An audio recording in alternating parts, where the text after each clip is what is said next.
Ok, buen día. El día de hoy el tema a desarrollar es anestesia para pacientes con estómago lleno, tutoriado por el doctor Carlos Alexis Pérez y realizado por Adriana Toyo, residente de primer año de anestesiología. Comenzaremos por definir qué es estómago lleno.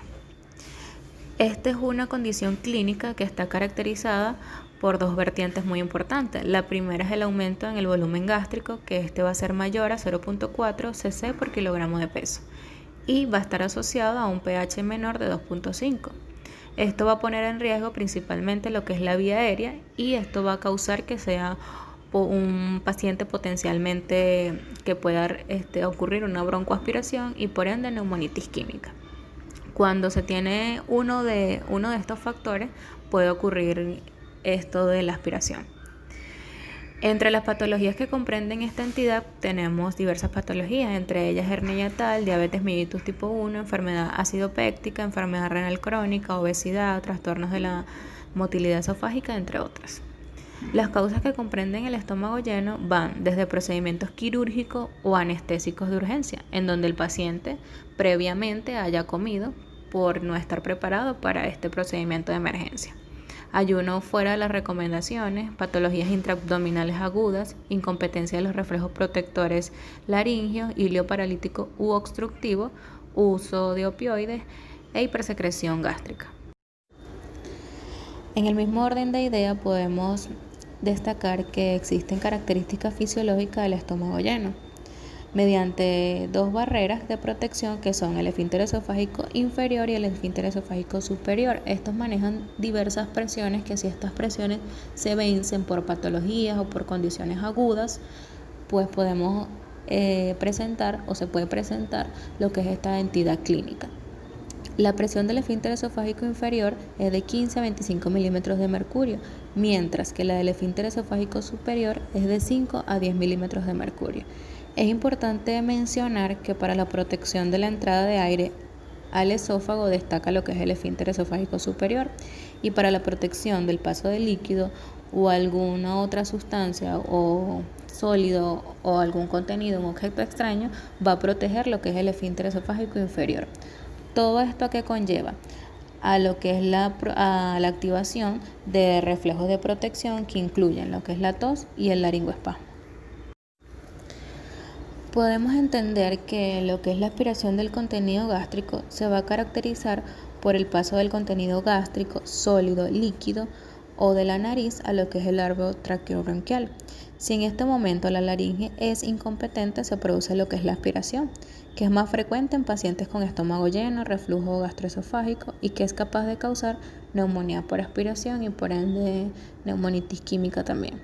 Su incidencia oscila entre 2.3 a 10.2 por cada 10.000 anestesias y su incidencia general es de 1 en 6.500 casos. Asimismo, las causas están asociadas a lo que es historia del retardo del vaciamiento gástrico, obesidad, dolor, estrés, posición de Trendelenburg con insuflación previa gástrica, alteración de la motilidad intestinal. Se relaciona con las partículas que determinan el grado de obstrucción y la falla respiratoria, con el ácido que tiene que ver con lo que es un pH menor a 2.5 y un volumen mayor a 1.5, con las bacterias, ya que se desarrolla neumonía y ocasiona obstrucción de la vía aérea. Por ende va a haber una reacción inflamatoria, cuerpo extraño y puede ocasionarse atelectasias, granulomas y fibrosis. También, entre otras características, va a destacar que va a haber hipoxemia, hipercapnia, acidosis y puede conllevar todo esto a lo que es un síndrome de dificultad respiratoria aguda. Entre otros de los síndromes o entidades asociadas con el estómago lleno, tenemos lo que es el síndrome de Mendelssohn.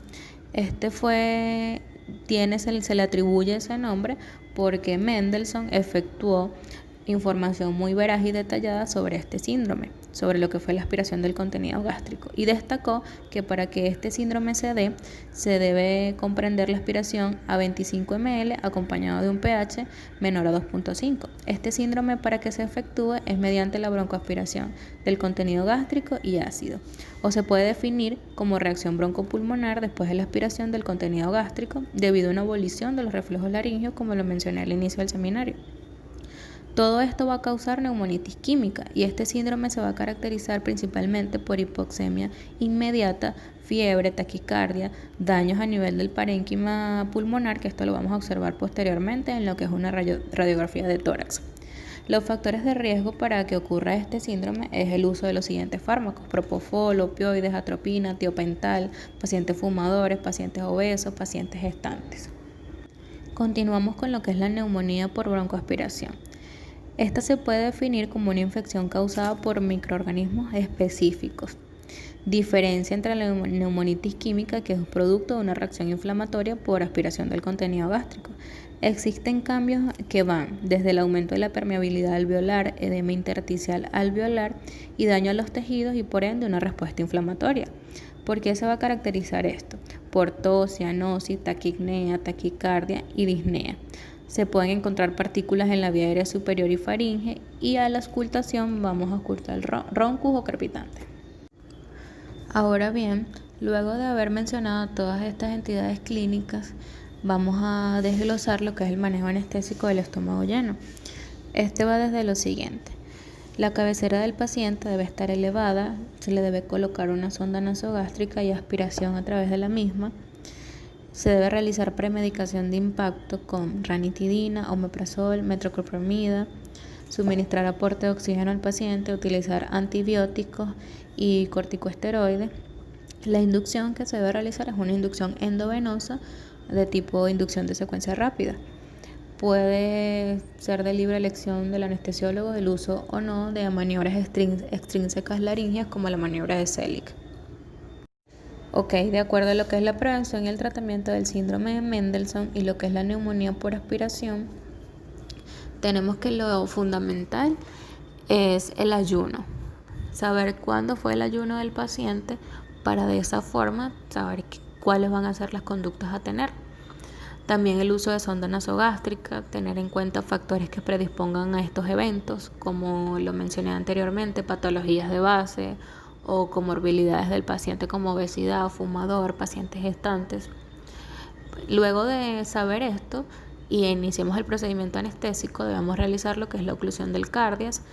El tratamiento va a ser anti-H2, inhibidores de la bomba de protones y antiácidos. También podemos utilizar antieméticos anti-5-HT3 y anti-D3. Y saber lo que es el contenido estomacal, pero esto se hace mediante un ultrasonido.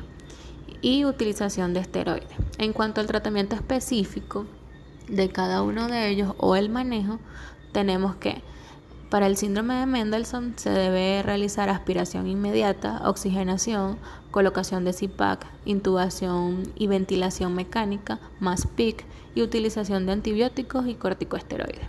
Para la neumonía por aspiración debemos realizar aspiración endotraqueal, asistencia mecánica hasta ser necesario, uso de corticosteroides, identificar el agente patógeno para de esta forma poder realizar una elección adecuada de lo que es la antibiótico-terapia a administrar. Esto fue el desarrollo del tema de hoy. Gracias.